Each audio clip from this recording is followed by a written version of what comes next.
আসসালামু আলাইকুম রহমতুল্লাহ বরকাতুহু। ভিউয়ার্স কেমন আছেন সবাই? চলে আসলাম বরাবরের মতো আবার একটা পাইপ ফিটিংয়ের ভিডিও নিয়ে।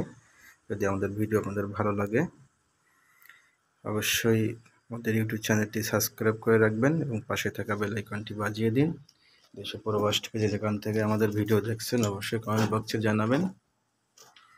সাথে থাকুন, দেখতে থাকুন ভিডিওগুলো। এটা আমাদের হাই লেভেলের পাইপ, হাই লেভেল জ্বালান করা হচ্ছে। এদিকে ক্রঞ্চি পাইপ ফিটিং করা হয়েছে, হাই লেভেল করা হয়নি। হাই লেভেলে পরে ফিটিং করা সামুং করা হবে। দেখতেই পাচ্ছেন দেশ ও প্রবাস থেকে যেখান থেকেই দেখছেন আমাদের ভিডিওগুলো অবশ্যই কমেন্ট বক্সে জানাবেন। তো আজকের ভিডিও এখানেই শেষ করব, দেখা হবে সামনের কোনো ভিডিওতে। ততক্ষণে আপনারা সবাই ভালো থাকবেন এই আশা এখানেই শেষ করব। ধন্যবাদ সবাইকে, আল্লাহ হাফেজ।